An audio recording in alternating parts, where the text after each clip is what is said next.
Ya, ini adalah kerangka kerja. Ya, jadi kalau kita lihat, memang di sini ada tiga bagian besar yang mempengaruhi suatu kebijakan. Ya, namanya political context, links between, ya, dan the evidence. Jadi kalau kita bicara political context, itu kita bicara tentang struktur politis, ya. Jadi struktur politisnya bagaimana, prosesnya, terus tekanan dari institusional, ya, terus bagaimana kita membuat konsep, ya, terus ada apa, pandangan-pandangan. Windows ini kan seperti jendela, ya, jadi memandang sesuatu itu dari pandangan-pandangan judgment, ya. Terus kita bicara tentang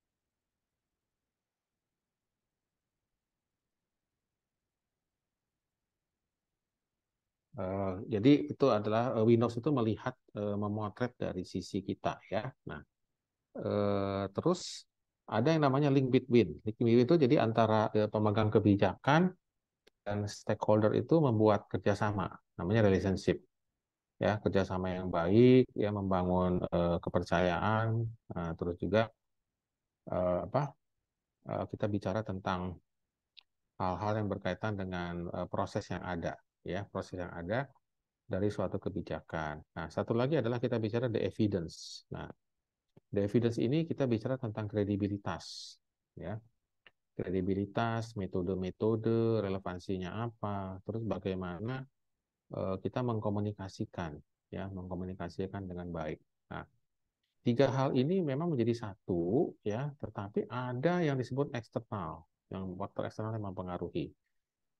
Nah, faktor eksternal mempengaruhi ini adalah kita sebut sebagai faktor-faktor internasional, ekonomi, kultural atau budaya, ya.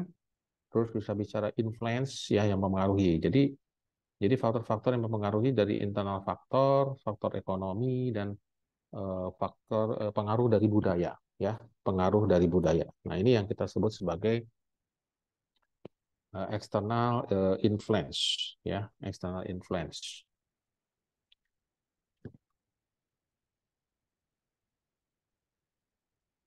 Nah, satu persatu sekarang politik. Nah, politik itu berbicaranya mengenai ini nih, pilihan-pilihan, kekuatan, dan pengaruh. Menarik kata-katanya, ya. Bagaimana pilihan, kekuatan, dan pengaruh. Nah, politik itu berhubungan juga dengan distribusi kekuatan dan sumber-sumber daya yang ada.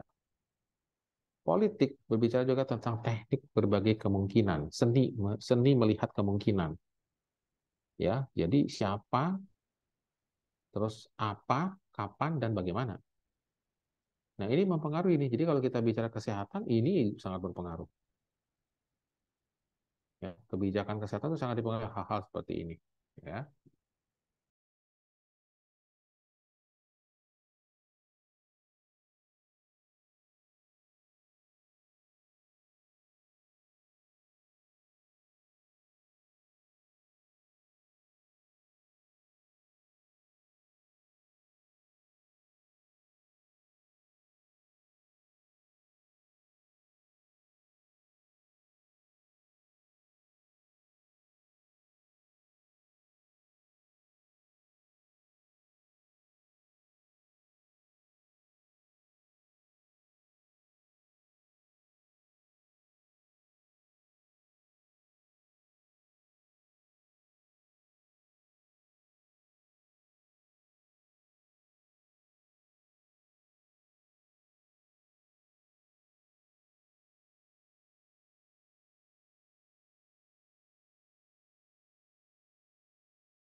Putus nih. Halo, sore. Terlempar ya tadi ya. Entah. Aduh, banyak kali gangguan. Ya, nih, ya lanjut ya. Jadi ini adalah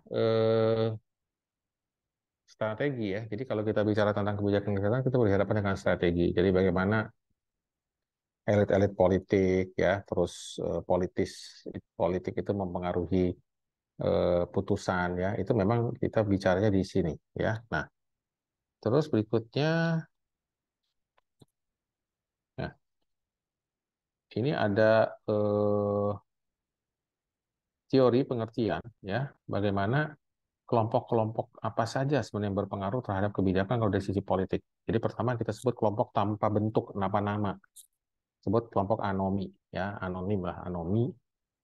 Terus kelompok yang tidak punya hubungan, non asosiasional, terus kelompok institusional ya, dan ada kelompok eh, asosiasional lagi. Jadi ada 4 kelompok ini. Ini mempengaruhi ya, mempengaruhi. Nah, jadi kelompok-kelompok itu disebut kelompok dengan kepentingan untuk menekan ya, untuk menekan. Nah, jadi kalau kelompok untuk menekan ini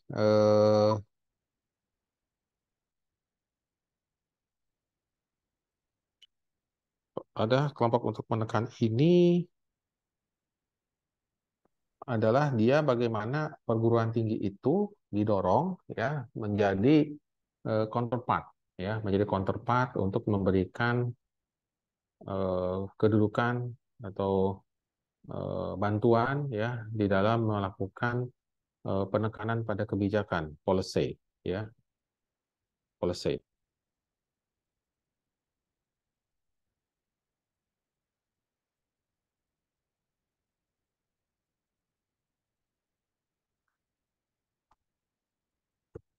Nah, sekarang kita lihat, tadi saya janji ya, policy brief itu apa? Policy brief itu adalah sebenarnya jembatan antara peneliti dan para pengambil kebijakan. Jadi kita membuat semacam paper, tulisan-tulisan sederhana ya yang bisa memberikan kontribusi positif terhadap proses pembuatan dan pengambilan kebijakan.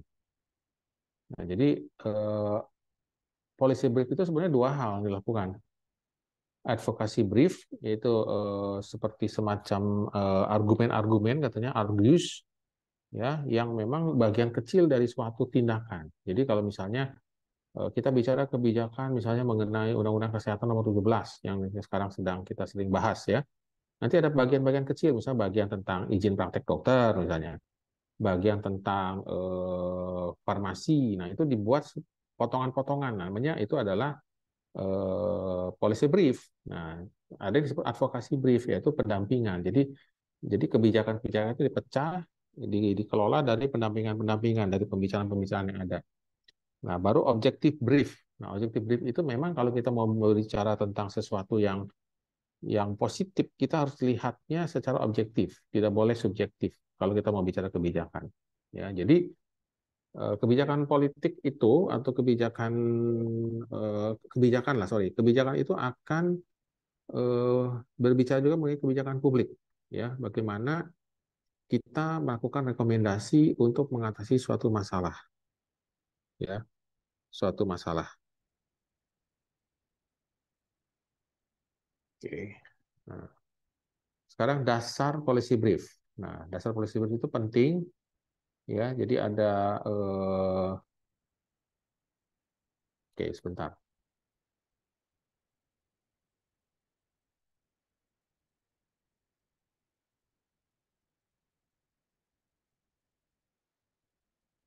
Ya, baik. Untuk kelas ini, karena ini kelas awal ya, semester awal, jadi saya tidak masuk terlampau dalam dulu di policy brief ini. Nanti ini akan ada apa khusus lagi ya, nanti setelah teman-teman apa masuk ke peminatan. Jadi sebenarnya ini hanya memberikan dulu mengantar kepada kita, ini kira-kira kebijakan itu seperti ini. Tadi kita sudah bicara di awal tentang planning, organizing, actuating, dan controlling ya. Jadi sampai di slide ini nih sebenarnya nih, sampai di slide ini.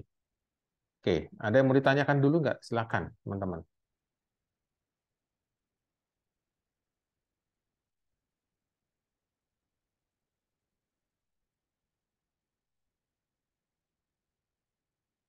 nanti di pertemuan yang saya ada pertemuan lagi dengan kelas ini ya, yang khusus yang aplikasi ini, saya akan coba nanti perkecil dulu ya, policy briefing saya perkecil, tapi saya kasih contoh-contohnya aja. Ini loh modelnya begini, tulisan-tulisan policy brief itu seperti ini ya. Ada beberapa contoh yang nanti bisa kita lihat. Oke, baik. Baiklah ya. Jadi kita akhiri dulu yang mata kuliah ini sekarang ini yang tentang admin cash ya. Jadi kita sudah lihat tadi yang POAC, sekarang di sisi eh, kebijakan ya, kebijakan memperkuat lagi kebijakan. Nah, nanti kita pertemuan lagi ya. Next meeting itu saya akan coba kupas dari sisi policy brief, tapi saya coba ringkas dengan beberapa contoh ya. Baik, nah sekarang kita lanjut saja ya kelas ini karena kelas yang sama. Nah, sekarang saya masuk di K3 ya, K3. Oke, saya munculkan dulu. Ya, K3 kemarin sudah berapa kali pertemuan ya dengan yang sebelumnya ya, dosen sebelumnya ya? Satu kali, Pak. Satu kali ya? Baik. Oke, saya akan masuk ya. Nah, ini kita review kembali ya, nggak apa-apa, kita review kembali. Nanti ada beberapa materi juga, saya munculkan dulu ya. Oke.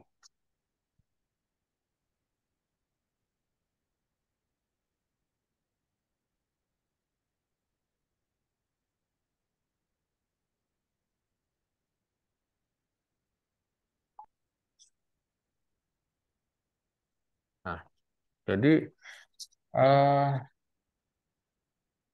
kita akan berbicara mengenai K3. Nah, K3 itu sering dikatakan orang keselamatan dan kesehatan kerja. Maka disingkatnya K3. Ada huruf K-nya ada tiga maksudnya ya. Jadi keselamatan dan kesehatan kerja. Oke. Nah, definisinya apa? Keselamatan kerja itu adalah sebuah kondisi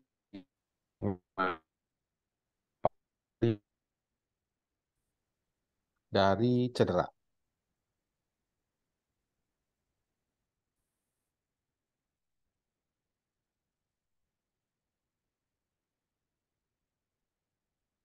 Ya, para karyawan terlindungi dari cedera yang disebabkan oleh berbagai kecelakaan yang berhubungan dengan pekerjaannya. Nah, ini kita bicara tentang K3, eh, kesehatan dan keselamatan kerja. Ya, nah itu keselamatan kerja. Jadi terlindungi dari cedera yang disebabkan oleh berbagai kecelakaan yang berhubungan dengan pekerjaan. Nah,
Ya, jadi kesehatan kerja itu adalah sebuah sebuah kondisi di mana kalau tadi kecelakaan bebas cedera, kalau kesehatan kerja bebas penyakit gitu, fisik dan emosional ya sama. Jadi psikis itu juga termasuk yang harus kita jaga untuk karyawan-karyawan kita yang diakibatkan pekerjaan. Misalnya stres berlebihan ya karena tekanan emosional itu kan berpengaruh ya berbahaya. Jadi sering terjadi kecelakaan itu ya karena seperti itu ya.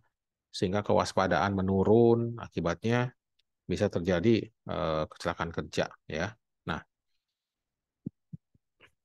nah, jadi perlunya menjalankan program keselamatan kerja itu adalah kita mencegah kerugian fisik dan finansial yang bisa diderita karyawan. Itu yang pertama tujuan kita. Ya, jadi kita mencegah kerugian fisik dan finansial yang bisa diderita karyawan. Yang kedua adalah mencegah terjadinya gangguan terhadap produktivitas perusahaan. Jadi jangan sampai karyawan ini sering nggak masuk tuh, bolak-balik nggak masuk, bolak-balik. Kenapa? Karena sakit gitu. Nah itu kan secara produktivitas menurun dan membebani keuangan perusahaan. Yang ketiga ya menghemat biaya premi asuransi. Nah tapi kalau menghemat biaya premi asuransi ini ya sebenarnya sekarang kan setiap orang sudah dijamin oleh BPJS ya. Terus menghindari tuntutan hukum. Ini juga salah satu yang kita upayakan ya. Jadi dengan menjalankan program K3 itu adalah kita juga menghindari tuntutan hukum. Sebentar ya, ada telepon Bu Fadilah.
Ya, baik ya, baru Bu Fadil.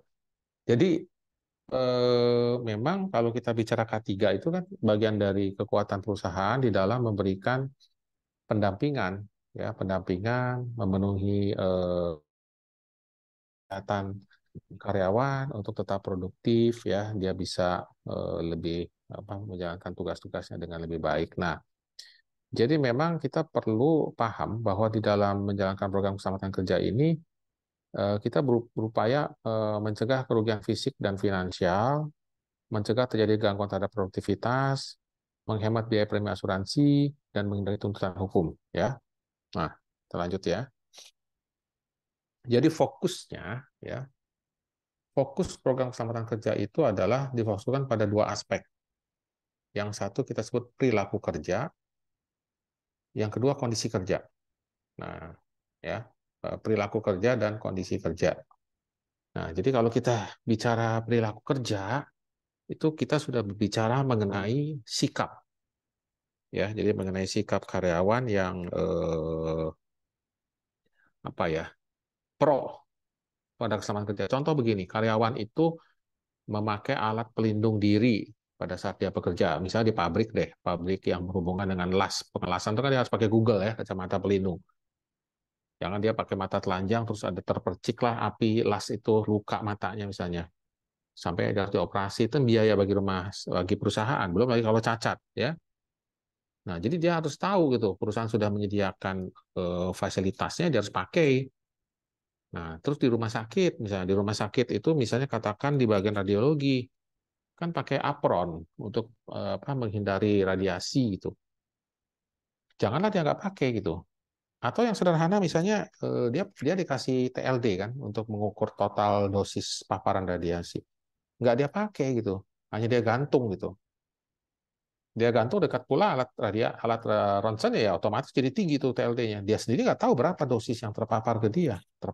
Nah ini juga berpengaruh. Jadi memang karyawan itu harus pro pada keselamatan kerja, ya. Terus mendorong seluruh karyawan untuk mewujudkan keselamatan kerja. Mulai dari siapa? Dari manajemen paling atas sampai level terendah, ya hingga karyawan level terendah. Dan menekankan tanggung jawab keselamatan kerja. Nah inilah perilaku kerja, ya. Nah satu lagi aspek yang kedua adalah kondisi kerja. Jadi kalau kita bicara kondisi kerja itu adalah kita mengembangkan, memelihara lingkungan kerja fisik yang aman.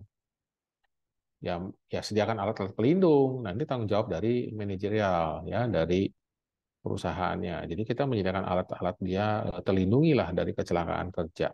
Sarung tangan, misalnya sepatu, boot untuk bekerja. Ya mungkin teman-teman pernah melihat ya kalau mereka yang bekerja di pertambangan itu kan pakai helm proyek misalnya, ya seperti itu. Nah itu penting. Jadi sekali lagi program keselamatan itu difokuskan pada dua aspek, perilaku kerja sama kondisi kerja, ya.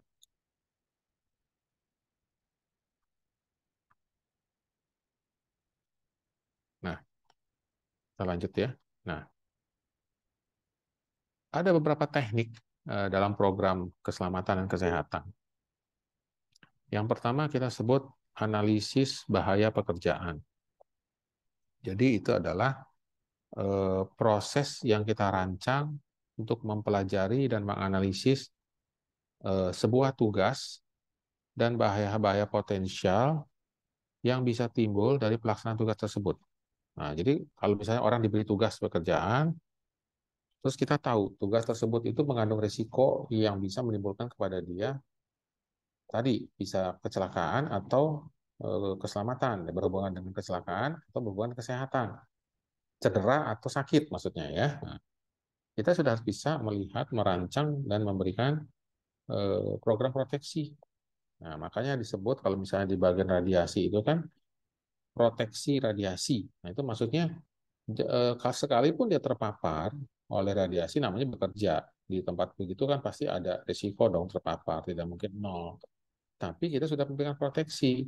Proteksinya misal dengan menggunakan TLD, ya, untuk mengukur. TLD itu kan seperti badge yang dipasang di baju itu untuk mengukur berapa banyak paparan. Nah, kalau sudah sampai satu saat batasnya cukup tinggi ya TLD itu apa dilihat, terus si petugasnya disuruh istirahat. Nah, itu kira-kira ya. Selamat sore.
Ya, jadi ini adalah satu proses di mana kita membuat program proteksi namanya. Ya, jadi disusunlah langkah-langkah kerja yang aman untuk mencegah bahaya-bahaya tersebut. Nah, ada sesuatu yang menarik istilah ini nih, ergonomik. Nah, teman-teman sering dengar ya. Jadi kalau kita bicara K3, kita tidak akan lupa dengan namanya ergonomik. Ergonomik itu apa? Studi mengenai hubungan antara manusia dengan pekerjaannya.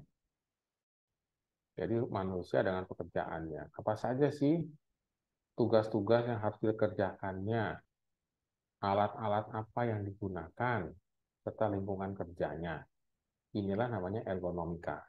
Ergonomik. Ya, jadi ada studi mengenai hubungan antara manusia dan pekerjaannya. Yang perlu disesuaikan adalah sebenarnya mesinnya, jadi alat kerjanya dan lingkungannya. Jadi contoh, dia bekerja menggunakan mesin yang besar-besar nih, misalnya di pabrik apa ya, pabrik industri logam misalnya.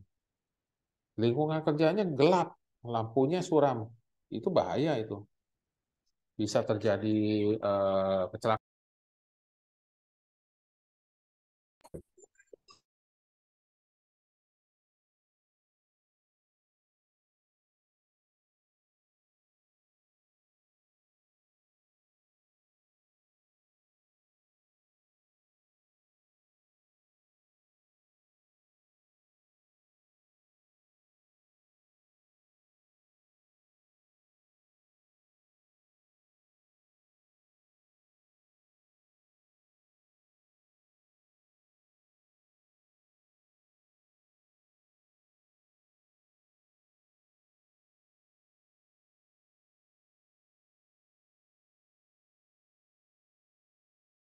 Dia harus menyesuaikan. Jadi ini hati-hati. Jadi misalnya kerja dengan mesin-mesin berisiko lampunya gelap, bisa terjadi kecelakaan atau lantai licin misalnya. Misalnya orang yang bekerja di dapur ya, dapur perusahaan makanan besar itu catering lah, itu kan lantainya nggak boleh licin. Biasanya kan kalau ibu-ibu pernah lihat atau bapak-bapak kalau kita masuk catering itu lantainya karet tuh biasanya.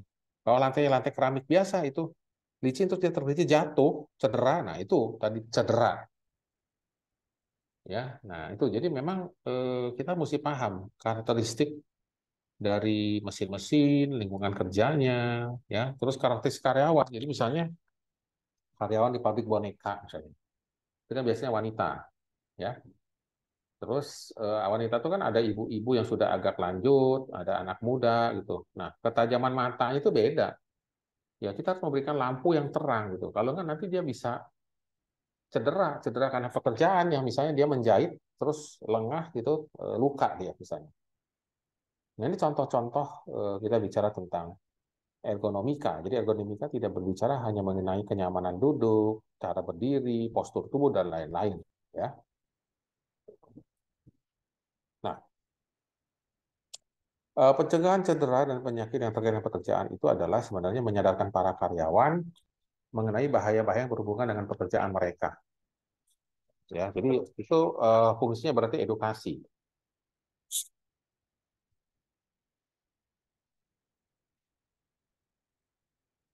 Kalau yang seperti ini itu edukasi ya. Jadi karyawan itu disadarkan bahaya-bahaya yang berhubungan dengan pekerjaan mereka.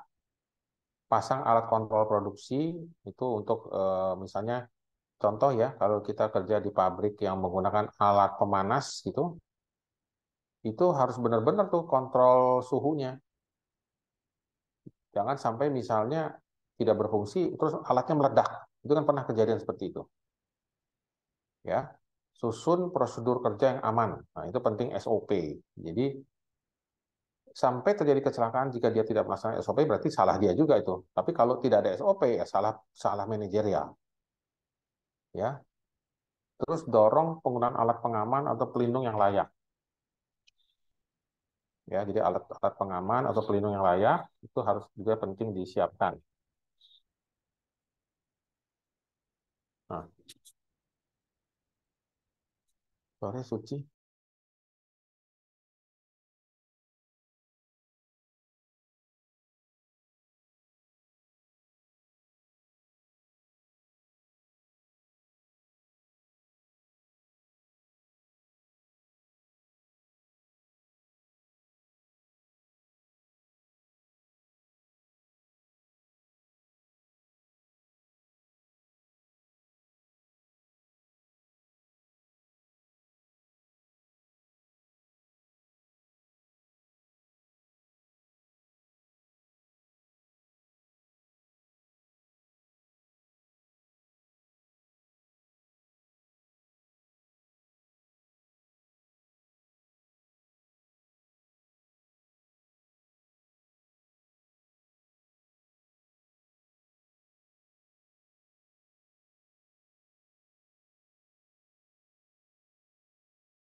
Nah, stres itu adalah reaksi tubuh. Jadi stres itu bukan stres kejiwaan ya Bapak Ibu. Jadi stres itu maksudnya tubuh bereaksi terhadap tekanan yang dialami. Tekanan itu bukan tekanan jiwa, tekanan entah dari fisik juga itu stres namanya. Ya, jadi stres mempengaruhi orang dengan cara yang berbeda-beda dan dengan demikian kondisinya tergantung pada individu. Karena ada individu yang tahan, dia orang lain dengan kondisi demikian udah langsung bereaksi, dia mungkin masih biasa-biasa aja gitu ya. Atau bisa juga stres kejiwaan. Kalau stres kejiwaan itu peristiwa-peristiwa yang bisa membuat seorang stres sangat tinggi tapi tidak bagi orang yang lain. Nah, pengaruh stres tidaklah selalu negatif. Stres yang ringan kenyataannya meningkatkan produktivitas dan bisa sangat membantu di dalam mengembangkan ide-ide kreatif, ya. Jadi kalau orang yang stres kan bisa terpacu juga, malah dia jadi lebih aktif, lebih berusaha yang terbaik.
Ya, maaf ya, saya lanjut. Jadi, stres tidak selalu negatif ya, Pak Ibu. Jadi ada stres itu yang justru memicu karyawan malah struggle. Dia berusaha untuk lebih berusaha gitu, ya.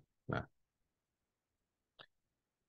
ada yang disebut akibat potensial stres. Nah, jadi meskipun orang itu hidup kita semua pasti punya stres lah, punya stresor dalam diri kita. Ya, meskipun orang hidup dalam jumlah stres tertentu, tapi kalau stres tersebut cukup parah dan berlangsung cukup lama, stres itu bisa membahayakan. Nah, itu. Ya, nah, stres bisa menyebabkan disebut absensi berlebihan. Jadi, ya maksudnya ya dia stres dia nggak bisa bekerja kan, jadi nggak masuk lah. Maka disebut absensi berlebihan. Terus lari ke alkohol, ke obat-obatan secara berlebihan. Akibatnya kinerjanya menjadi buruk atau bahkan kesehatan yang begitu buruk. Nah, kalau stresnya parah berkepanjangan, ini berhubungan dengan penyakit seperti penyakit jantung, depresi, gangguan sistem kekebalan, ya. Kalau sistem kekebalan terganggu, imun ya jadi sering sakit kan, alkohol dan kecanduan obat, ditambah sakit kepala harian, nyeri punggung, ya, makan berlebihan. Jadi orang tuh stres lari ke makan, makan berlebihan, berat badan bertambah ya sakit juga akibatnya, ya. Dan penyakit-penyakit lain yang mengganggu, yang dimunculkan tubuh sebagai reaksinya. Nah, ya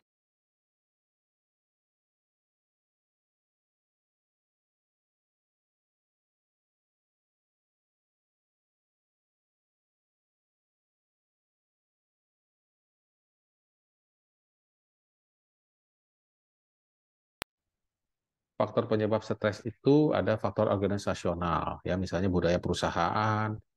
Jadi budaya itu bukan budaya keselamatan kerja gitu. Orang kerja di situ takut gitu karena tidak disediakan alat pelindung diri, misalnya lingkungan kerja yang tidak aman dan lain-lain ya. Atau pekerjaan itu sendiri bisa ada pekerjaan yang membuat orang stres. Contoh ya, misalnya pekerjaan yang berhubungan dengan keuangan. Nah, itu juga bisa buat orang stres kan. Jadi kalau apa yang terjadi selisih atau apa dia yang dituduh gitu, dia harus bertanggung jawab.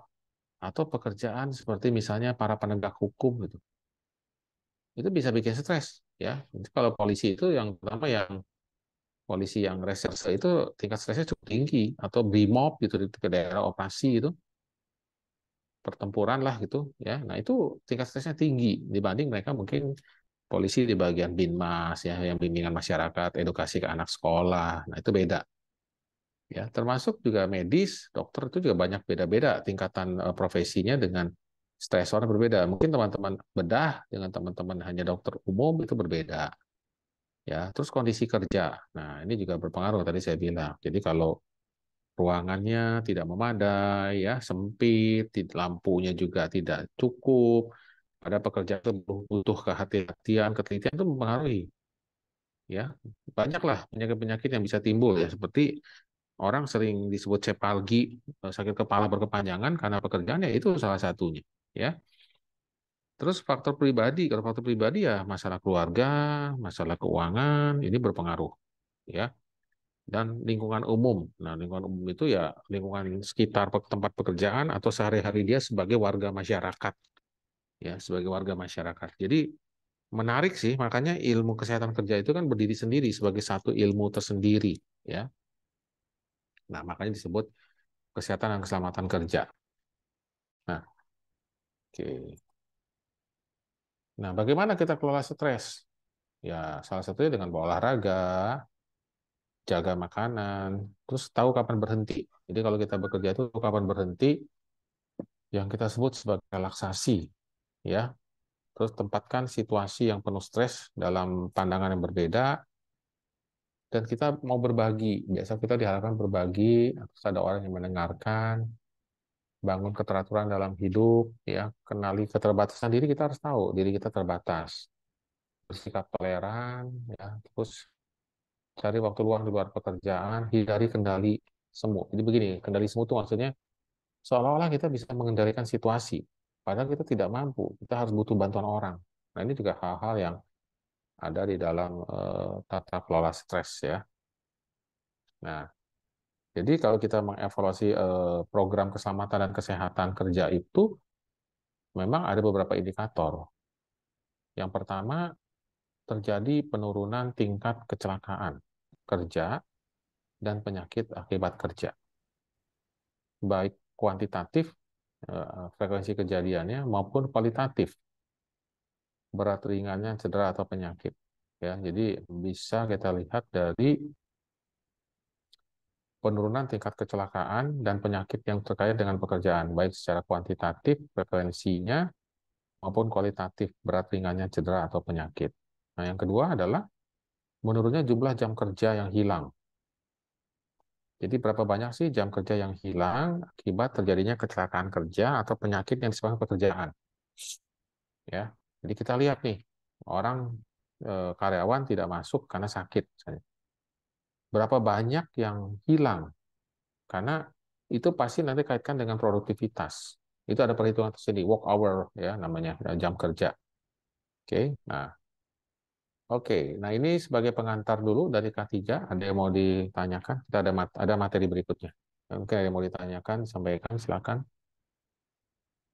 Ya, jadi K3 itu menarik, bahkan di beberapa peminatan itu, sorry, di beberapa program studi S2 itu menjadi peminatan tersendiri untuk K3. Ya, baik, kita masuk materi berikut. Halo, Pak. Halo. Ya, silakan. Halo. Pak, mau tanya, Pak. Silakan Bu. Silakan Ibu. Silakan Ibu.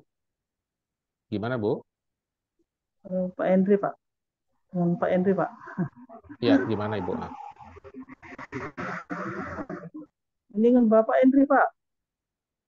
Oh, Bukan dengan Ibu, Bapak, Pak. ya maaf. Ya, silakan. Silakan. Pak Iya. Henry. Oh ya, ya silakan. Ya, Pak, ini untuk K3 ini untuk stres itu Pak, apakah dijalankan Pak kalau di perusahaan Pak? Sementara ada di perusahaan dekat sini juga ya, beban kerjanya terlalu berat Pak, jadi sehingga dia selalu kecelakaan kerja itu selalu terjadi gitu Pak. Apakah mereka tuh eh, selalu diberikan itu Pak, apa namanya, pengetahuan apa tidak Pak di perusahaan itu Pak? Nah, gini Bu. Gini Pak. Jadi sebenarnya kan Disnaker ya, Dinas Tenaga Kerja itu kan selalu melakukan pengawasan, monitoring. Seperti tadi kita bicara tentang planning, organizing, controlling itu loh. Nah, monitoring ini harusnya terkait dengan programnya, dengan perencanaan. Nah, ada monitoring sebenarnya, monitoring berkala. Jadi kalau sering terjadi kecelakaan kerja di tempat tersebut, seharusnya itu sudah menjadi warning. Jadi ada alarm bagi si Disnaker, Dinas Tenaga Kerja setempat untuk melihat sebenarnya, mencari akar penyebab masalahnya. Yang tadi saya bilang root cause analysis ya, RCA. Apa sih sebabnya? Apakah bisa karena lingkungan? Apakah bisa karena fasilitas ya? Apakah bisa karena peran dari manajemen, tidak ada SOP misalnya. Nah, itu kan harus dilihat, Bu. Ya, apakah berkaitan dengan kompetensi? Bisa juga kecelakaan karena kompetensi. Misalnya begini, harusnya kompetensinya adalah seorang petugas terlatih berkemampuan X, Y, Z. Tapi karena dia mau cari tenaga kerja yang murah, ya udah orang biasa aja dilatih sama dia gitu. Nah, itu juga bisa berpengaruh tuh terjadinya kecelakaan kerja. Harusnya memang itu menjadi eh, apa warning bagi disnaker ya, bahwa sering terjadi kecelakaan di situ. Terus apa yang mau dilakukan gitu. Nah, ini juga penting. Nah, kalau tidak programnya jalan kemana ya, terus pengawasannya tidak berjalan gitu. Nah, pertanyaan saya Bu, perusahaan tersebut apakah sudah menerapkan safety first dalam pekerjaan belum? Artinya dia sudah punya punya SOP-nya, terus juga ada pelatihan penanggulangan kecelakaan kerja dan termasuk langkah-langkah preventif. Ada nggak Bu? Ada nggak Pak? Maaf. Ya, itu kan anggota perusahaannya kan masuk ke kerja kita Pak. Jadi selama ini ya nggak ada evaluasi kayak dari orang itu Pak. Itu perusahaan besar apa UMKM ya? Maksudnya perusahaan rumahan gitu, industri rumahan. Perusahaan pengolahan minyak Pak, pengolahan Oh, minyak kelapa sawit. besar dong seharusnya. Perusahaan besar ya, perusahaan besar ya. Besar Dia Pak. punya Iya punya Pak. ini nggak apa anak dia tuh anak perusahaan, maksudnya ada perusahaan induk atau memang perusahaan single berdiri sendiri tunggal. Single Pak, pada jadi Oh ya, single. jadi artinya di situ sih sebenarnya peran dari peran dari siapa di snaker setempat mestinya, ya, yang sudah melihat kan ada bagian K3 juga. Kalau tidak salah sekarang juga setiap regulasi yang ada itu perusahaan-perusahaan tuh harus menerapkan eh, fungsi-fungsi K3. Nah itu, jadi kalau jawaban saya itu sebenarnya jadi berarti ini fungsi monitoring dan controlling dari apa yang berwenangnya kurang ini. Oh Akibatnya ya gitu bisa Pak. itu terjadi hal-hal seperti itu ya pada sisi kecelakaan kerja dan lain-lain gitu. Kira-kira gitu ya jawabannya ya, Pak Oke Hendri ya. oke Pak. Baik, Terima terima kasih Pak. kasih. Nah, ada lagi teman-teman. Baik ya. Nah, saya lanjutkan lagi ya. Tadi kan kita sudah bicara pengantar mengenai kesehatan dan keselamatan kerja ya. Nah, sekarang kita lihat sebenarnya eh, ini memperkuat saja definisi tadi ya. Jadi kalau kita bicara keselamatan kerja itu adalah semua faktor, semua hal yang harus dilakukan selama bekerja, namanya keselamatan kerja. Jadi tidak bisa kita bilang hal-hal yang di luar pekerjaan itu dimasukkan keselamatan kerja. Itu tidak fair juga ya, tidak adil bagi pengelolanya. Ya, selama dia bekerja, berarti apa faktor-faktor yang berhubungan dengan keselamatannya untuk menjalankan pekerjaannya harus dilakukan. Contoh, misalnya ya tadi saya bilang, kalau dia harus pakai handscoon selama bekerja, dia harus melakukan gitu. Ya, bukan kerja itu kan bukan hanya soal jatuh, ya atau tergelincir, ya termasuk misalnya di rumah sakit kan berisiko. Dia tidak menggunakan handscoon, tertusuk jarum suntik misalnya yang kebetulan infeksius, nah itu ya. Jadi keselamatan kerja itu adalah tugas semua orang yang bekerja, itu sudah pasti. Jadi bukan hanya tugas dari yang bersangkutan, individu yang bersangkutan, dari semua orang yang bekerja itu punya tugas yang sama untuk menjaga keselamatan. Jadi prinsipnya keselamatan kerja itu adalah dari, oleh, dan untuk setiap tenaga kerja. Ya, dari, oleh, untuk setiap tenaga kerja, juga orang lain,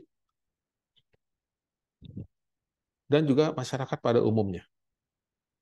Ya, orang lain dan juga masyarakat pada umumnya.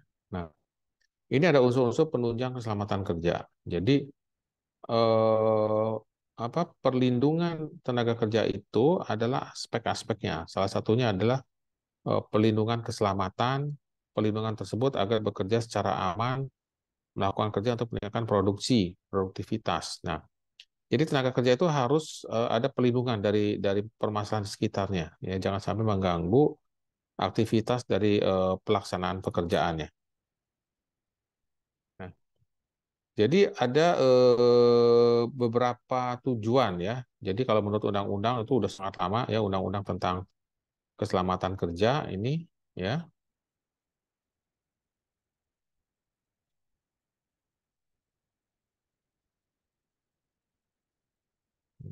Sebentar ya, Bapak Ibu ya, saya coba stop share dulu. Kalau jadi ini ya, sangat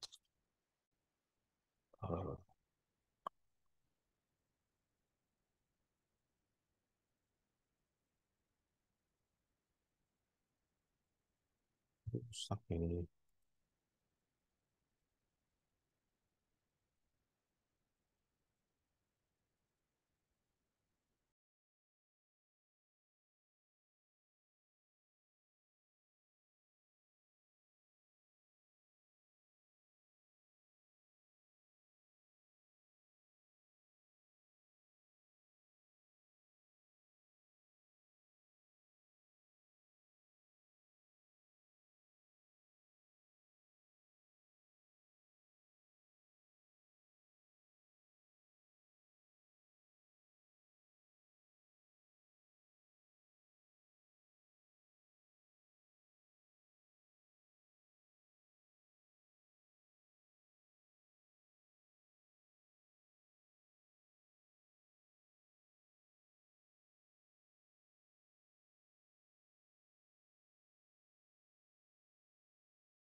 Inilah dasar hukumnya. Jadi mulai dari Undang-Undang tahun 70 itu udah keluar tuh keselamatan kerja.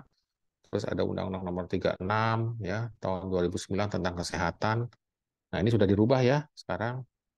Undang-Undang nomor 17 ya tahun 2023 atau Undang-Undang Kesehatan. Ada Undang-Undang Rumah Sakit ya, ada Undang-Undang Ketenagakerjaan ini masih ya. Ada peraturan pemerintah tentang SMK 3, ada tentang PAK juga ya, jadi tentang kesehatan ya, kerja juga, peraturan Menteri Tenaga Kerja nomor 5 tahun 2018 tentang K3 lingkungan kerja. Ini sebagai dasar-dasar hukumnya ya. Nah, jadi kalau kita lihat WHO sendiri sudah menyatakan sebenarnya bahwa kesehatan kerja itu tujuannya adalah peningkatan dan pemeliharaan derajat kesehatan, baik fisik, mental, sosial. Nah, kalau kita bicara definisi kesehatan kan itu adalah kesehatan secara fisik, secara mental, secara sosial dan spiritual bahkan saling ditambahkan. Ya. Nah, tapi kalau di kesehatan kerja memang dibatasi fisik, mental, sosial yang setinggi-tingginya bagi semua jenis pekerjaan. Kenapa ada kata-kata setinggi-tingginya? Ya karena tiap-tiap pekerjaan punya risiko, ya punya risiko pekerjaannya terhadap kecelakaan dan keselamatan, ya kecelakaan dan kesehatan kerja. Nah, itu tentunya itu juga nanti menjadi salah satu tantangan tersendiri, ya. Orang yang bekerja di rumah sakit tentu akan berbeda risiko dengan orang yang bekerja di mall, pusat perbelanjaan misalnya. Ya, orang yang bekerja di pabrik kimia akan berbeda risikonya dengan orang yang bekerja misalnya di pabrik boneka. Nah, itu hal-hal yang memang sesuai setinggi-tingginya sesuai dengan pekerjaan dia gitu. Dengan risiko pekerjaan dia, ya. Nah, jadi kalau kita bicara kesehatan dan keselamatan kerja itu memang upaya kita memberikan jaminan keselamatan ya dan meningkatkan derajat kesehatan para pekerja kita ya, para pekerja atau buruh dengan cara apa? Mencegah kecelakaan dan penyakit akibat kerja. Ya, dengan cara mencegah kecelakaan dan penyakit akibat kerja, mengendalikan bahaya di tempat kerja, melakukan promosi kesehatan, melakukan pengobatan dan rehabilitasi. Ya, jadi bagaimana kita itu mencegah kecelakaan dan penyakit akibat kerja, melakukan pengendalian bahaya di tempat bekerja, ada promosi kesehatannya, jadi ada edukasinya, serta ya kalau sudah sakit diobati, kalau sudah terjadi kecelakaan ditangani cederanya, direhabilitasi supaya dia bisa produktif kembali. Nah, ini adalah upaya kita memberikan jaminan tersebut, ya. Nah, isu-isu K3 ya ini spesifik kalau kita bicara rumah sakit ya ada beberapa poin juga yang bisa kita sandingkan dengan bukan rumah sakit misalnya keselamatan bangunan, keselamatan lingkungan ini sesuatu yang umum ya tidak hanya bagi rumah sakit kalau bangunan lingkungan ya petugas keselamatan kesehatan petugas juga umum cuman karena misal kita bicara K3RS maka ditambah kesehatan kalau pasien pengunjung tentu karena di rumah sakit pasien pengunjung. Tapi kalau kita bicara misalnya K3 ya, kesehatan keselamatan kerja di pusat perbelanjaan misalnya, mall, ya sama keselamatan dari pengunjung dan pekerja yang ada di tempat tersebut sama saja. Ya, di situ juga banyak hal yang bisa terjadi. Makanya misalnya penanganan manajemen bencana kebakaran itu penting ya. Terus juga bersamaan dengan penggunaan alat-alat lift misalnya lift gitu ya, terus eskalator. Ya, pernah kejadian kan waktu di Bandara Kuala Namu yang orang ibu-ibu apa kasihan ya, tragis meninggal jatuh nggak tahu berapa hari kemudian. Nah itu kan K3-nya berarti SMK 3-nya tidak berjalan itu di situ. Nah, cuman saya tidak tahu kelanjutan kasus, rasanya tertutup itu, tidak ada berita lagi. Jadi artinya ini memang isu K3 itu bukan hanya di rumah sakit sebenarnya, ya di berbagai lingkup pekerjaan. Nah, jadi eh, spesifik kalau kita mau bicara tentang keselamatan dan kesehatan kerja, maka petugas, kebetulan ini karena contoh di rumah sakit, maka disebut petugas kesehatan. Sebenarnya secara umum petugas itu perlu diperiksa sebelum bekerja. Contoh pilot, penerbang. Penerbang itu pasti dicek dulu fisik sebelum dia terbang, menerbangkan pesawat. Nggak mungkin misalnya dia baru menjalani opname perawatan, lalu tiba-tiba disuruh menerbangkan pesawat. Ya, jadi tentu ada pemeriksaan kesehatan sebelum bekerja, ada pemeriksaan kesehatan secara berkala, nah itu yang disebut medical check up, dan ada pemeriksaan kesehatan khusus. Ya, kalau kesehatan khusus ini contoh pada pekerja-pekerja yang punya risiko-risiko cedera tertentu. Katakan misalnya penyelam, ya banyak misalnya pekerjaannya adalah penyelam profesional yang bekerja di kedalaman yang cukup dalam di laut misalnya, atau dia TNI Angkatan Laut yang memang bagian penyelaman. Penyelaman itu ada bagian penyelaman untuk bertempur, pasukan katak, ada yang penyelaman untuk memperbaiki fasilitas dari bangunan di laut atau kapal dan lain-lain. Nah, ini juga punya faktor risiko ya, atau penerbang. Nah, itu nanti ada pemeriksaan kesehatan khusus yang misalnya eh, seberapa banyak mereka mengalami dekompresi namanya, ya. Jadi perbedaan tekanan udara luar dengan udara di bawah permukaan itu di laut, dalam laut misalnya. Nah, itu kan perlu pemeriksaan khusus. Makanya ada yang kita kenal sebagai eh, hi- eh, apa, eh, apa, pelajaran hiperbarik ya, mesin hiperbarik ya, chamber chamber room ya. Nah, itu kan memang berpengaruh itu ya. Nah, terus juga ada misalnya kalau pekerjaan tertentu seperti penerbang pesawat misalnya, di dalam beberapa bulan sekali dia harus masuk simulator. Simulator seolah-olah menerbangkan pesawat, terus dibuat skenario, misalnya dia menghadapi kejadian yang terburuk, apa yang dilakukan oleh dia. Ya, nah itu adalah mengukur juga tingkat kebugaran, tingkat ketahanan terhadap stres. Tadi kita sudah bicara tentang stres kan. Nah, itu semua disatukan, ya. Nah, sisi lain adalah jangan lupa di lingkup rumah sakit, kalau rumah sakit itu ada keselamatan pasien, di lingkup tempat-tempat umum ada keselamatan masyarakat, ya. Jadi untuk melakukan proses pelayanan yang baik, maka ada asesmen risiko namanya. Karena kebetulan ini contoh rumah sakit ya pasien ya, tapi kalau di tempat yang lain ya sesuaikan dengan lingkungan kerja tersebut, ya. Jadi proses pasien aman dari asesmen risiko, identifikasi dan lakukan manajemen risiko, pelaporan dan analisis insiden andai kata terjadi, ya harus dilaporkan dan dianalisis, ya. Terus tindak lanjut dan cari solusi untuk meminimalkan timbulnya risiko.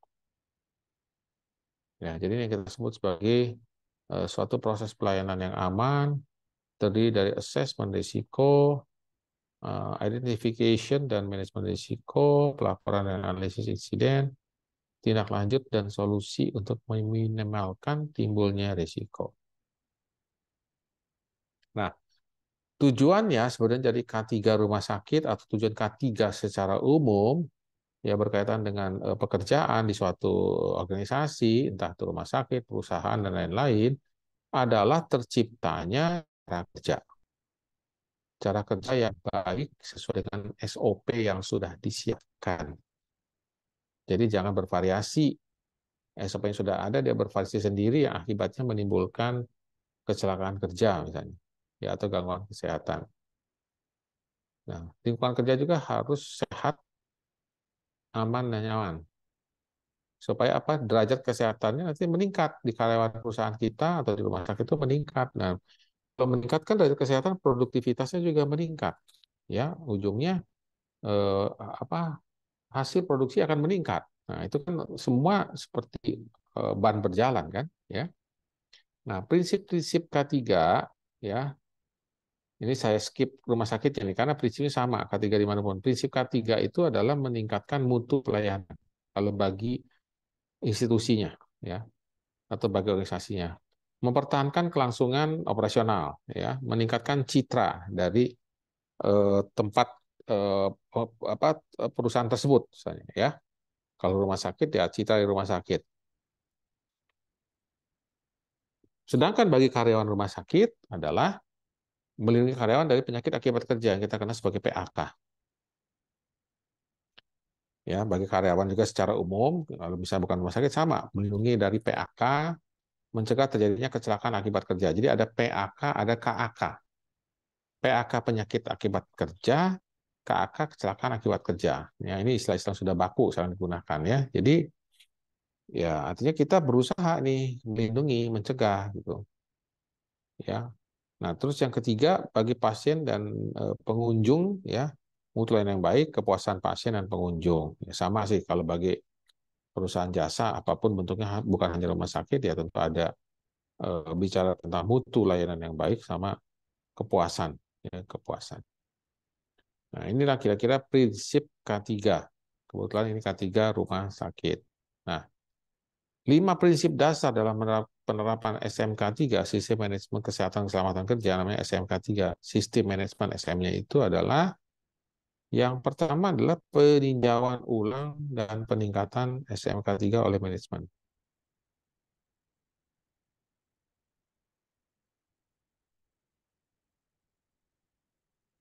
Oke, nah ini adalah langkahnya. Jadi pertama, manajemen berperan ya. Manajemen harus meninjau ulang seluruh sistem manajemen K3 yang sudah dibuat. Jangan-jangan belum ada. Kalau belum ada, segera dibuat. Ya. Terus untuk dia meninjau ulang, tentunya kalau kita mau lihat dari awal ya satu ini. Harus ada kebijakan dulu ditetapkan oleh pimpinan untuk menjamin komitmen dari seluruh pihak. K3 itu bukannya urusan komite ya kalau di rumah sakit atau urusan dari HRD kalau di perusahaan-perusahaan, tapi semua ya itu bergerak seluruh bagian dari perusahaan buat perencanaan kan selalu planning dulu ya, planning, coordinating, terus actuating diterapkan, terus diukur hasil dan evaluasinya itu namanya ini ya inilah controlling ya baru nanti kalau perlu ya ditinjau ulang apakah perlu ditambahkan poin-poin lain gitu. Nah, ini 5 prinsip dasar dalam penerapan SMK3. Tetapkan kebijakan, perencanaan K3, penerapan K3, dilakukan evaluasi atau monitoring evaluasi, dan dilakukan peninjauan ulang ya untuk peningkatan SMK3 oleh manajemen.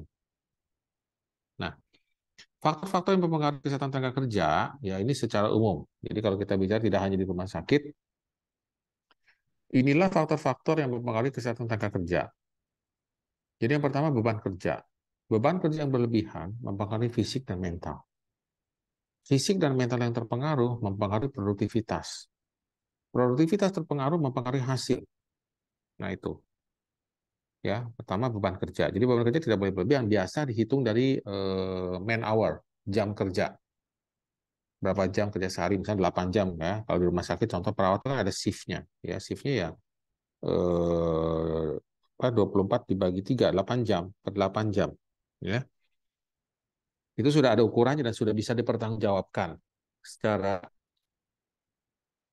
ilmiah dan regulasi. Terus lingkungan kerja. Nah, lingkungan kerjanya juga berpengaruh ya. Jadi fisik, kimia, biologi, ergonominya bagaimana, psikologinya bagaimana, itu berpengaruh ya. Dan tadi saya sudah bilang juga kan kapasitas kerja. Nah, kapasitas kerja tentu yang tadi saya bilang kompetensi. Jadi kompetensi ini berpengaruh bagaimana keterampilannya, kompetensinya ya seorang pekerja sehingga dia tidak banyak melakukan kesalahan gitu. Kalau kompetensi nggak pas, ini contoh ya, misalnya seorang montir lah, gampang montir itu.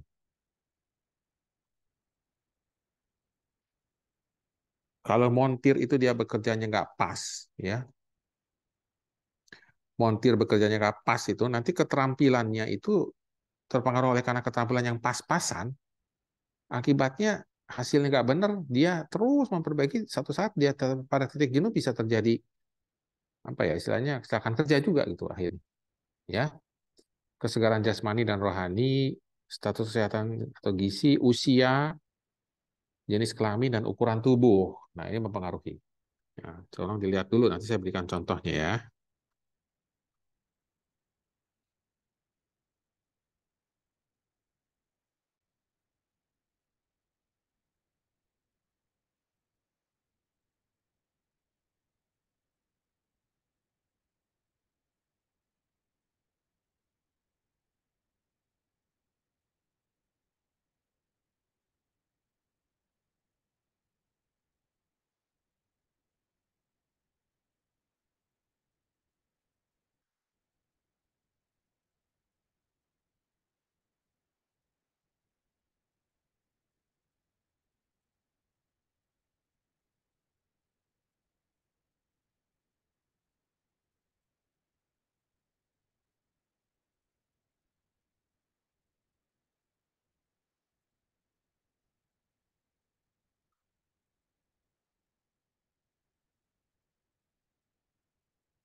Oke, ya. Jadi contoh ya, misalnya ketinggian tubuh, ketinggian badan.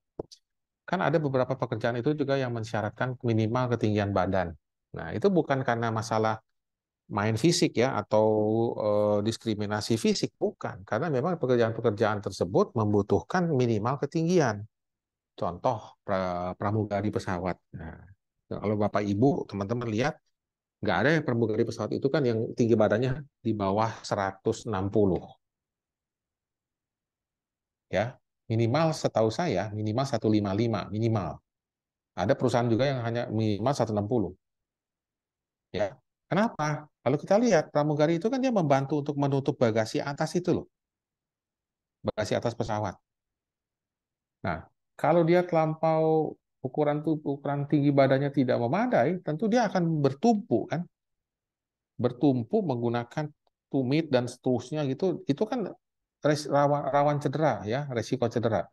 Kedua, ternyata di beberapa penelitian pramugari menutup bagasi pesawat itu dia sering terkena ini gangguan di pergelangan, elbow ya.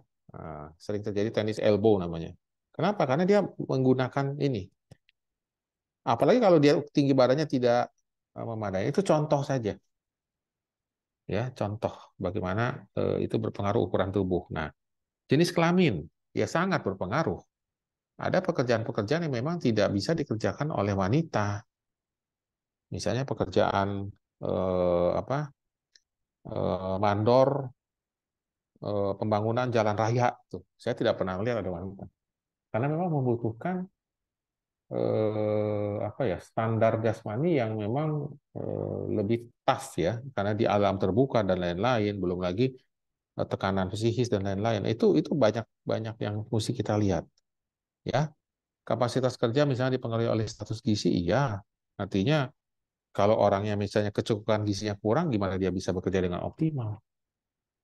Ya, dia sering sakit-sakitan misalnya, produktivitasnya menjadi sangat berkurang. Ya, jadi memang kapasitas kerja ini sangat dipengaruhi oleh keterampilan jelas, tadi saya sudah jelaskan, kesegaran jasmani rohani, iya, status kesehatan, gizi itu usia, jenis kelamin dan ukuran tubuh. Ya, oke, saya lanjut. Nah, inilah beberapa identifikasi potensi bahaya.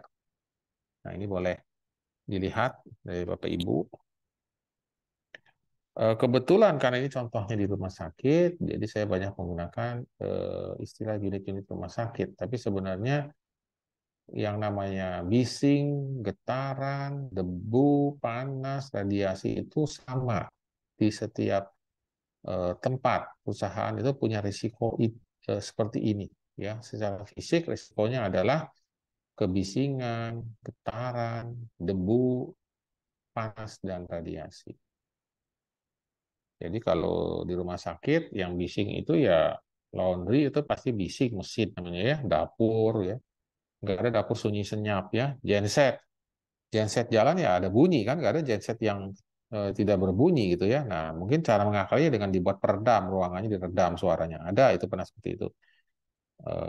IPAL, instalasi pengelolaan air limbah sama, itu ada mesin yang bekerja ya. Nah CSSD untuk sterilisasi juga sama. Nah, getaran itu ya ruang-ruang mesin yang menghasilkan getaran, ruang gigi dan lain-lain. Debu, ini daerah-daerah pergudangan dan lain-lain gitu ya, insinerator, pembakaran rekam medis, ya lab.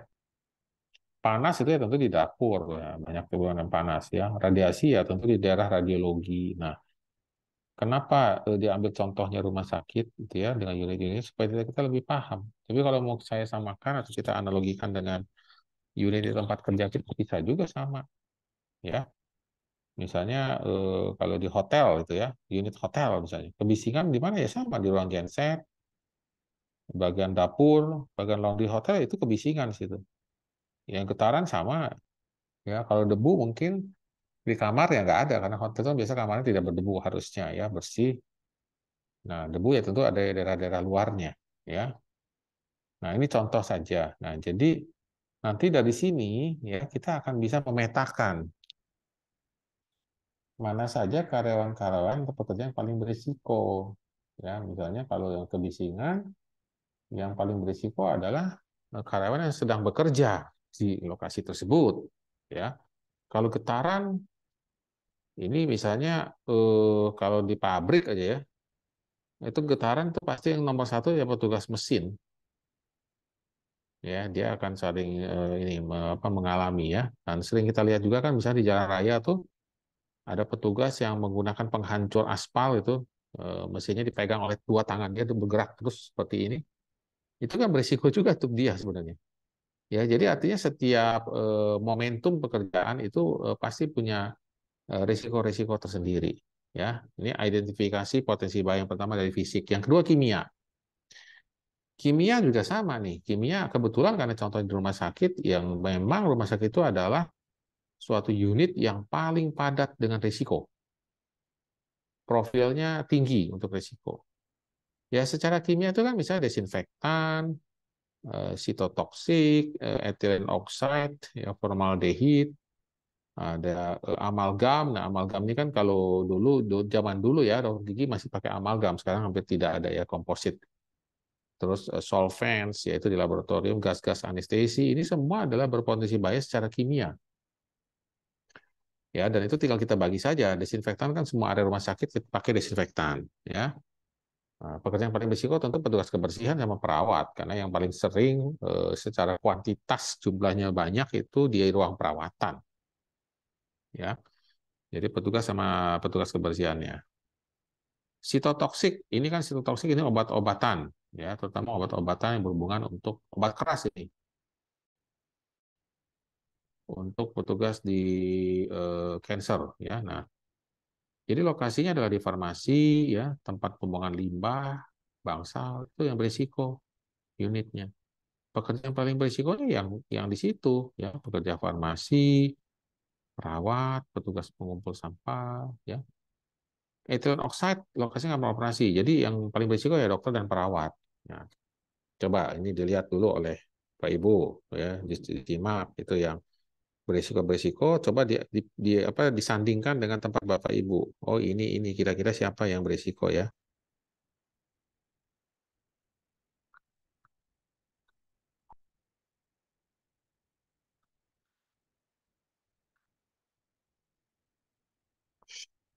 Oke, aduh, bentar ya.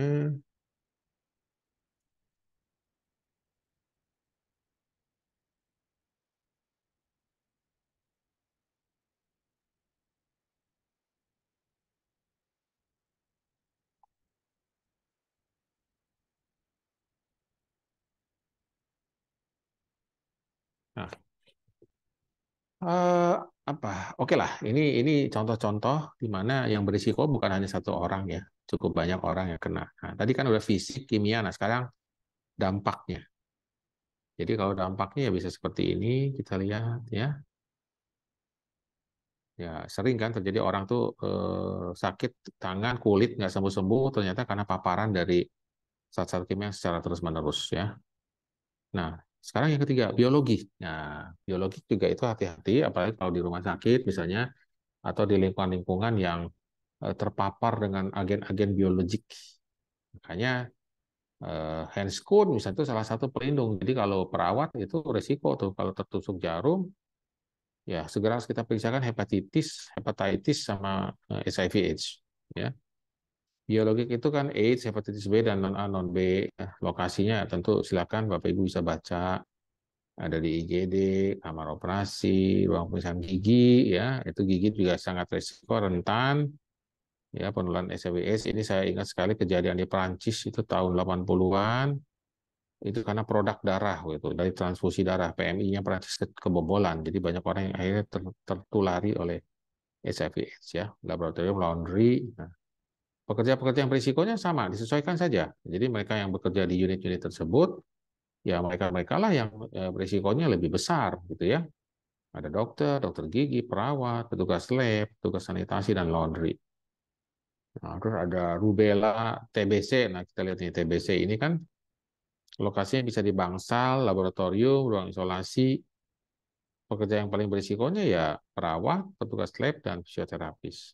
Nah, jadi tadi sudah itu ya, kimia, fisik, fisik, kimia, biologi. Nah, yang keempat adalah ergonomik. Jadi ergonomik ini biasanya kita bagi tiga.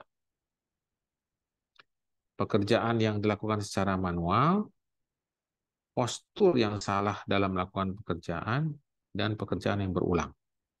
Ingat saja tiga hal tersebut. Ya.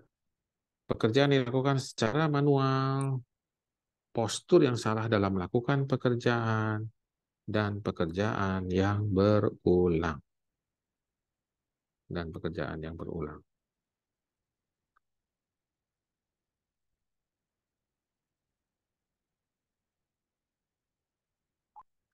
Nah, jadi kalau kita lihat dari sisi lokasi itu eh, untuk ergonomi ya, terutama kita lihat ya, postur yang salah semua area. Jadi semua petugas mau kerja di bagian kantor, di bagian gudang, di bagian perawatan, itu semua berisiko. Sama kalau di perusahaan di pabrik misalnya, pabrik sepatu ya misalnya, di bagian apa?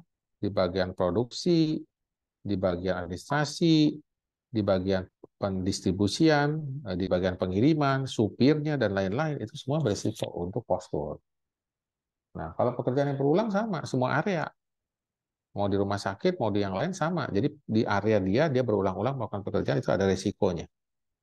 Ya, resiko misalnya di rumah sakit bagian radiologi, kan dia tidak hanya sehari, dia bisa bekerja di rumah sakit itu 3 tahun misalnya, termasuk dokternya yang risiko juga untuk terpapar radiasi.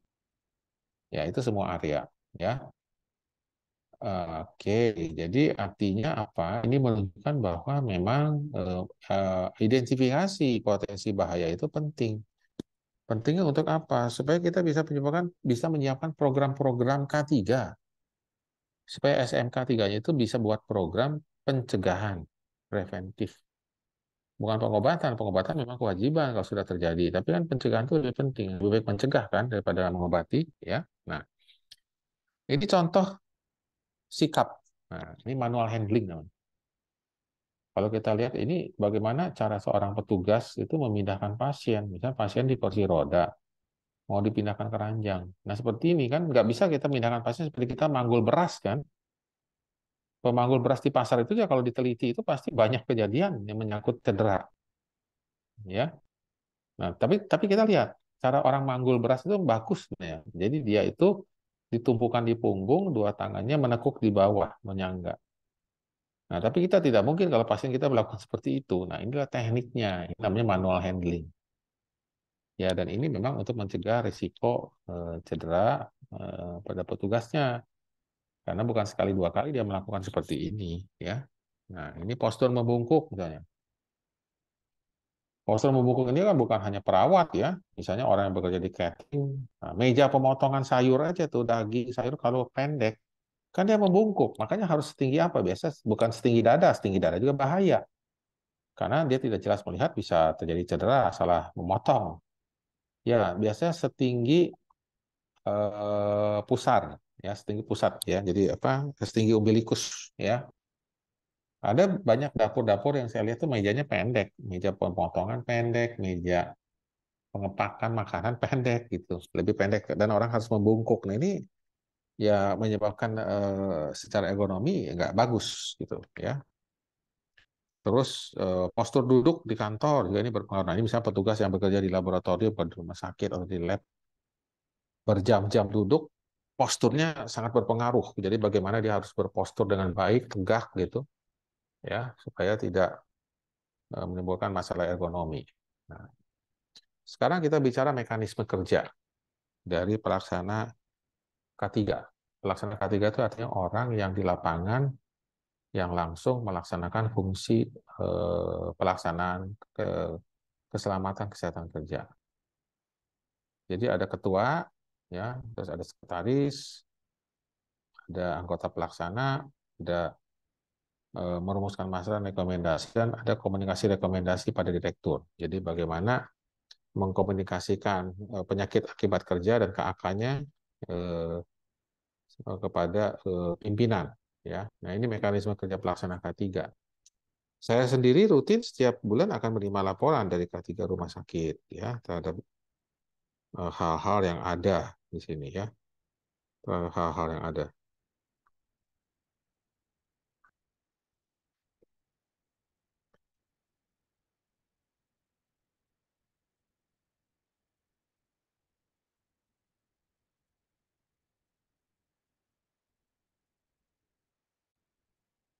Oke, nah sekarang kita lihat kecelakaan kerja.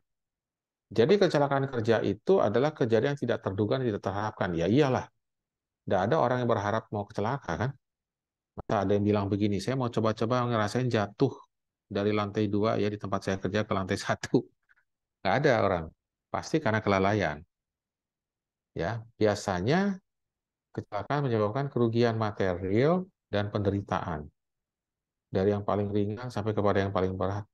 Nah, contoh saja di rumah sakit misalnya kecelakaan di laboratorium itu bisa dua jenis, kecelakaan medis jika menjadi korban pasien atau kecelakaan kerja jika menjadi korban petugas laboratorium itu sendiri.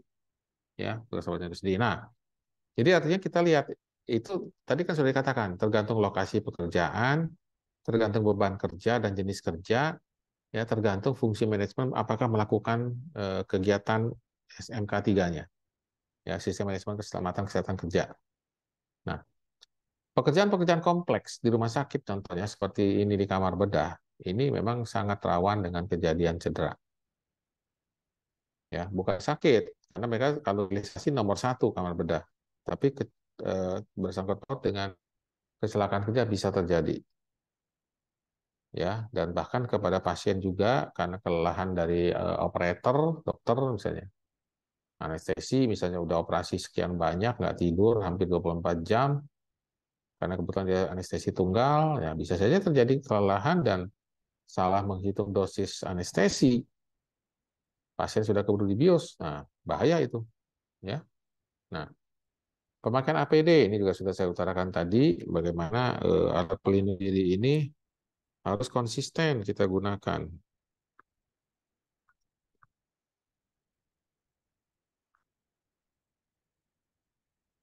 Ya, harus konsisten kita gunakan. Maksudnya disiplin, maka tadi kan saya katakan ada tadi waktu kita lihat satu lingkaran tadi ya, disiplin. Tanpa kedisiplinan ya percuma penerapan K3 yang sudah kita buat sebagus-bagusnya juga dari sisi SOP dan lain-lain ya. Nah, di rumah sakit juga ini berpengaruh.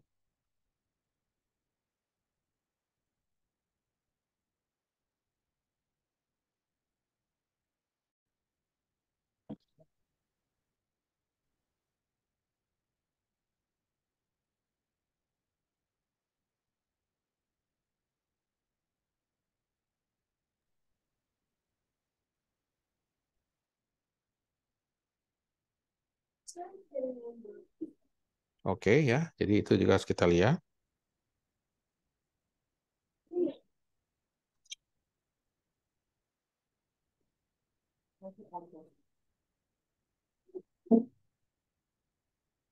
Ya, jadi misalnya mengambil darah, menyuntik, masalah dari melakukan asepsis, ya, jangan sampai apa ada pasien dia ambil darah malah jadi kena sakit penyakit lain gitu karena tidak lakukan asepsis atau cedera karena jarum suntik misalnya itu bisa saja terjadi atau malah petugasnya yang ketusuk misalnya ya itu sering terjadi kejadian seperti itu. Nah ini contoh yang tadi kita bicarakan tentang lingkungan kerja. Coba Bapak Ibu lihat dan bayangkan lingkungan kerja seperti ini kira-kira gimana.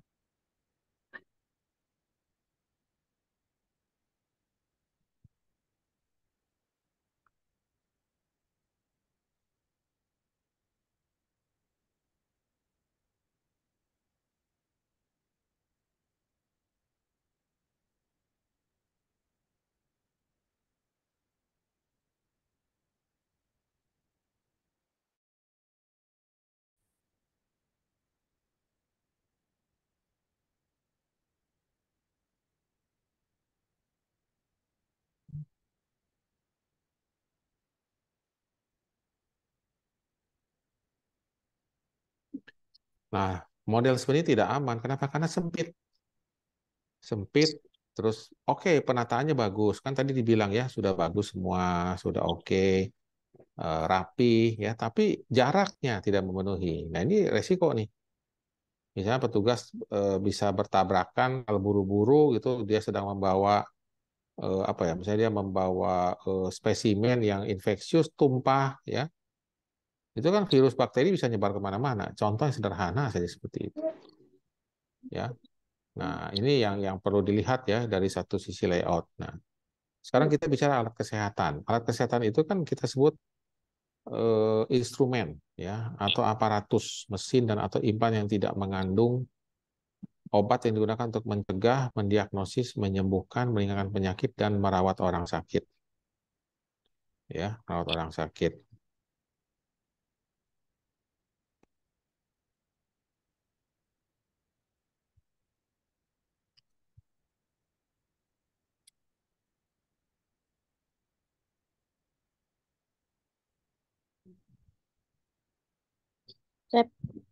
Ya, jadi eh, itu juga penting. Jadi jangan sampai misalnya alat yang dipakai bocor radiasi misalnya. Atau kalau di pabrik misalnya alat yang dipakai tadi saya bilang kan tidak ada pengukur suhu, saking panasnya meledak, banyak yang meninggal, misalnya, terjadi kebakaran misalnya. Nah itu penting ya. Jadi alat kesehatan atau alat kerja itu perlu kontrol yang rutin ya dilakukan. Makanya kalau di rumah sakit kan ada namanya kalibrasi untuk akurasi ya. Nah ini alat-alat kesehatan yang berisiko ya, tabung oksigen, terus apa oksigen atau suction yang ada di apa tembok belakang tempat pasien berbaring, perawatan ya.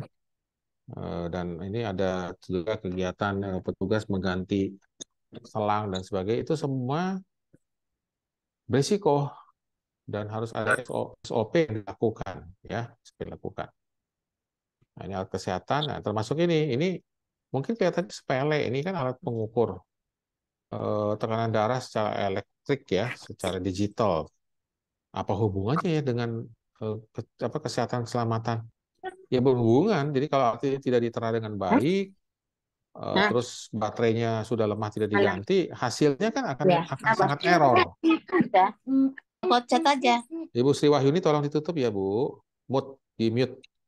Kalau dia error, diagnosisnya salah si dokter, terus obatnya salah, itu kan berisiko. Ya, jadi artinya K3 itu bukan masalah bagi pegawai, termasuk bagi pasien juga sih kalau kita bicara kesehatan dan keselamatan di rumah sakit kerja di rumah sakit yang efek secara tidak langsung maupun secara langsung bisa berimbas juga kepada pasien ya. Oke, ini hal-hal yang kita lihat contoh-contoh yang ada ya. Nah, alat keselamatan. Jadi ada beberapa sarana keselamatan kerja yang perlu diawasi. Ya tadi saya bilang mesin genset, terus bejana tekan uap. Nah, bejana tekan uap ini tuh begini, ini alat yang biasa dipakai untuk sterilisasi kalau di rumah sakit. Ya, terus kalau di gedung-gedung tinggi bukan hanya di rumah sakit ada penangkal petir ya. Nah, bahkan kalau di, di semua tempat, ya, mau di hotel, di mall, di rumah sakit, di rumah pribadi yang pakai lift, itu harus ada izin lift namanya. Ada izin lift loh, ya.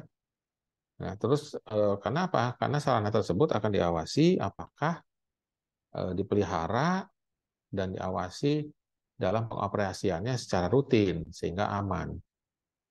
Kan beberapa kali kejadian lift itu macet, ya, berhenti.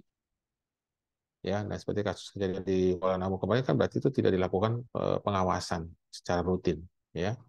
Nah, ini misalnya penyalur petir, terus ini ada bejana tekan, ya, ini yang berisiko-berisiko, alat pelindung diri, ini juga penting, handscoon, masker, ya, itu semua melindungi. Nah, kebakaran sekarang kita lihat. Kebakaran ini juga salah satu yang sangat penting di dalam K3, tidak hanya di rumah sakit, di perusahaan-perusahaan, ya, di organisasi-organisasi yang menerapkan SMK 3. Ya, kebakaran di sini dikatakan terjadi ada akibat 3 unsur bersama-sama, adalah unsur oksigen, panas, dan bahan yang mudah terbakar. Ya, jadi bahan yang mudah terbakar di rumah sakit antara lain adalah etil ether, etilen oxide, dan etil alkohol. Nah, ini sebagian adalah anestesi, ya. Nah, oleh karena sebagai tempat layanan umum dan masyarakat umum banyak datang ke rumah sakit, maka perlu disediakan peralatan pemadam kebakaran. Yang paling sederhana, yang paling murah, ya, adalah APAR, alat pemadam api ringan. APAR itu singkatan dari alat pemadam api ringan. Ya, kalau hidran memang rumah sakit berkewajiban, ya, hingga sistem pemadaman otomatis. Terus jalur evakuasi juga perlu dipasang. Ya, nah ini adalah kita bicara mengenai kebakaran, karena kebakaran ini penting dengan situasi saat ini, gitu ya.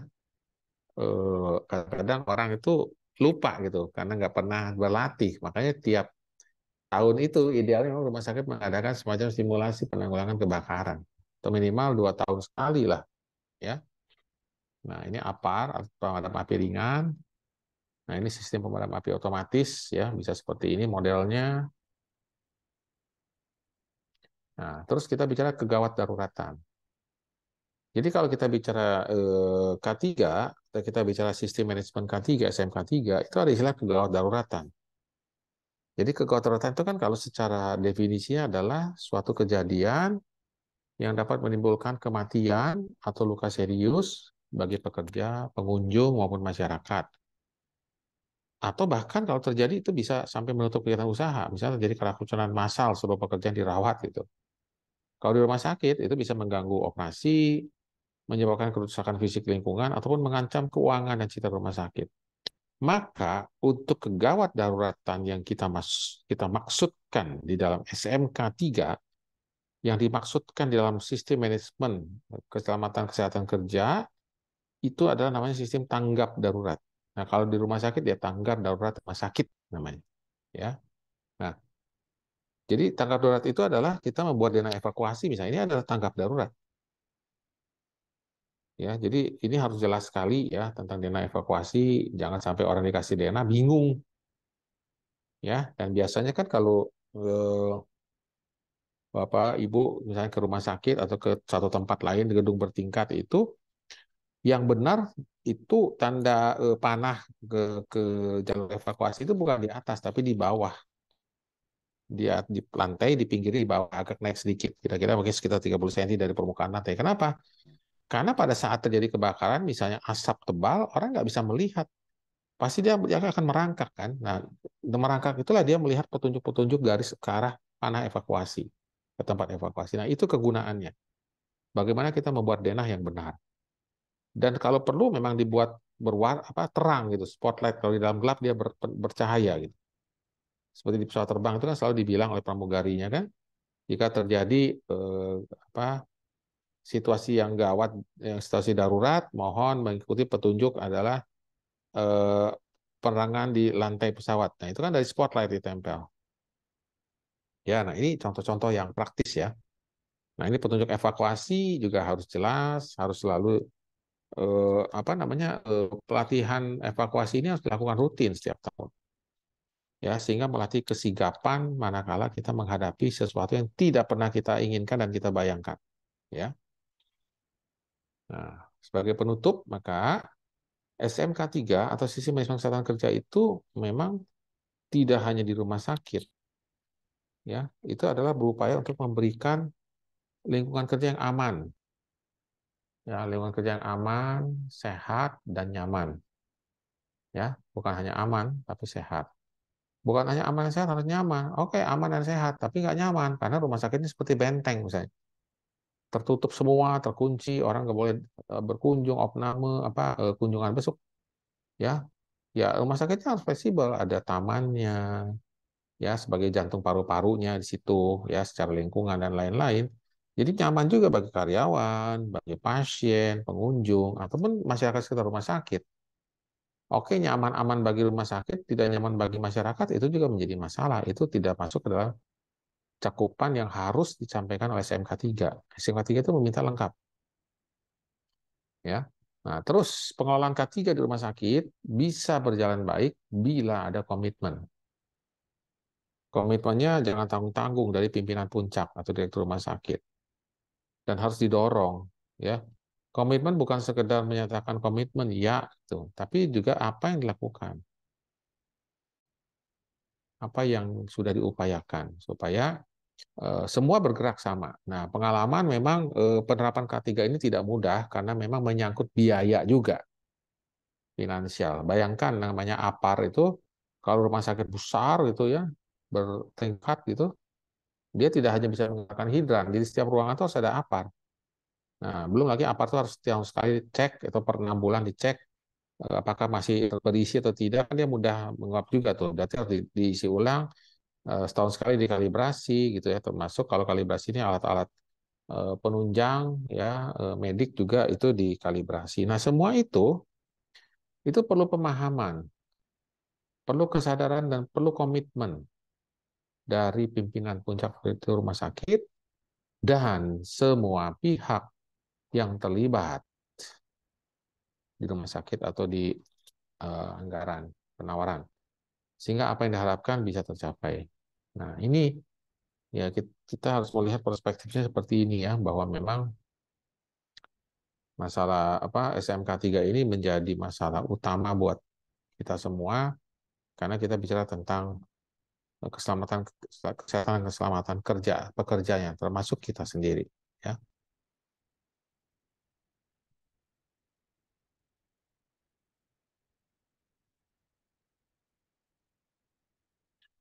Baik, Bapak Ibu, jadi demikian materi kita K3 pada sore hari ini. Masih ada waktu 15 menit lebih kurang. Sebelum tutup, mungkin ada yang mau di-sharing, ditanyakan, ada pengalaman, Bapak Ibu.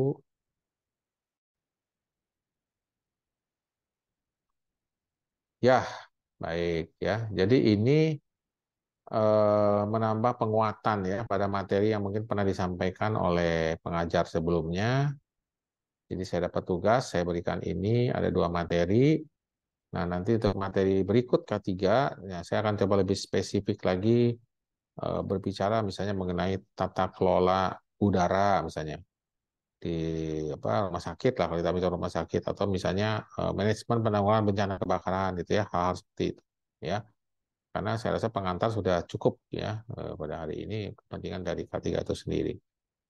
Demikian mungkin bahan yang bisa saya berikan. Mungkin masih ada pertanyaan yang ingin ditanyakan atau sharing? Permisi, Ya, Pak. baik. Ya, Selamat sore, Pak. silakan. Mau tanya ya? Iya, Pak. Saya Nah, mau sharing, Pak. boleh silakan sharing ya. Gini, Pak. Saya kan lulusan dari Prodi Sarjana Gizi, Pak. Gizi ya. Ya, jadi kalau untuk nanti kan ada peminatan tuh, entah itu Hmm. K3, kesehatan lingkungan, ataupun sebagainya. Jadi, Pak, untuk K3 ini apakah harus dia kesehatan masyarakat atau gimana ya, Pak? Itu yang pertama. Lalu yang kedua, ini kan ada berbagai peminatan gitu kan, Pak. Apakah nanti gelarnya itu sesuai dengan peminatan atau MKM ya, Pak? Gitu. Oh ya, jadi ini pertanyaan di luar materi juga ya, nggak apa-apa saya jawab karena saya kan kebetulan ketua prodi ya. Jadi Iya, itu Pak. pertanyaan itu sementara. Baik, jadi nggak usah khawatir ya untuk Zila ini, bahwa sebenarnya kalau kita untuk Putri ya, jadi kalau kita bicara peminatan ya saat ini sudah ada 3 peminatan yang kita buka ya. Pertama turun dulu dari awal AKK ya, AKK, terus ada administrasi rumah sakit ya, terus ada apa promosi kesehatan Promkes ya. Nah, kenapa kemarin kita juga membatasi karena memang kita melihat kebutuhan nanti di lapangan. Setelah lulus, terus kita kembali ke dunia kerja kita. Nah, itu 3 bidang saat ini yang memang kami lihat dari pengalaman kami nilai itu yang memang prospeknya terbuka. Ya, kalaupun nanti misalnya akan dibuka K3K atau Cashpro, ya silakan. Itu nanti ada perkembangan ke depan. Tapi saran saya begini, nanti silakan saja Putri atau teman-temannya memilih yang sesuai dengan memang pada akhirnya saya itu akan sebagai apa, pertama di tempat saya bekerja misalnya, atau saya sedang melakukan pendalaman atau penelitian apakah, atau saya sedang ada tugas apa, nanti disesuaikan. Nah, contoh misalnya, Putri, saya kan alumni GISI, saat ini udah bekerja belum? Belum, Pak. Nah, belum. Nah, itu kan masih sangat terbuka luas ya, bisa peminatannya bebas. Jadi artinya apa kalau dilihat dari misalnya permintaan ARS, gizi bisa masuk ya, misalnya tentang tata kelola instalasi gizi rumah sakit misalnya. Atau jadi ingin mendalami di rumah sakit itu gizi ngapain aja, terus apa hubungannya dengan hospital management. Nah, kalau dia masuk di Promkes ya mungkin kita lihat kaitan dengan perilaku ya, dengan aspek edukasi pada masyarakat misalnya, atau program-program pemerintah tentang stunting dan lain-lain. Ya, kalau kebijakan ya kita akan nyorotnya lebih banyak kebijakan. Nah, kira-kira sih saya sementara bisa beri jawaban seperti itu, jembatan keledainya apa Putri ya. Jadi tidak usah khawatir. Tetap nanti kita akan sangat totalitas lah kita membantu ya. Ini kan sebenarnya masih masih di kelas bersama ya. Nanti baru ada peminatan ya setelah masuk ke semester berikut ya. Baik, demikian mungkin yang bisa saya sampaikan, Putri. Oke, terima kasih, Pak, Ya, atas. terima kasih. Ada lagi teman-teman yang ingin ditanyakan?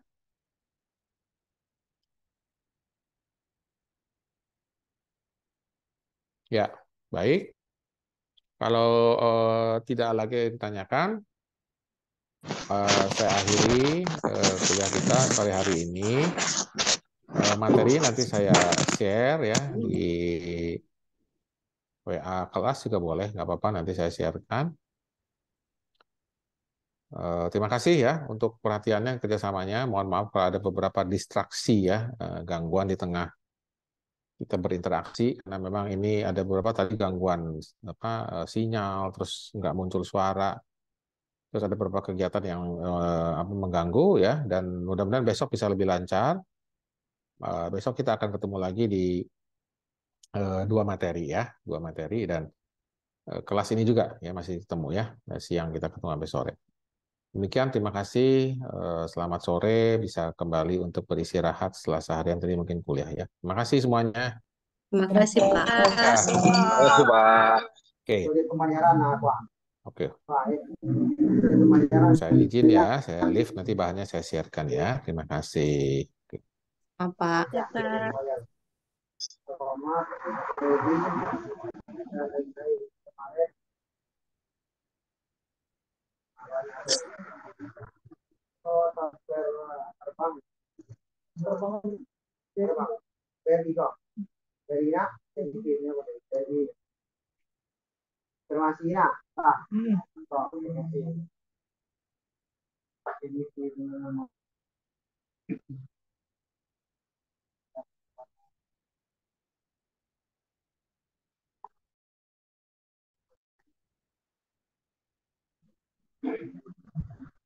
Pembayaran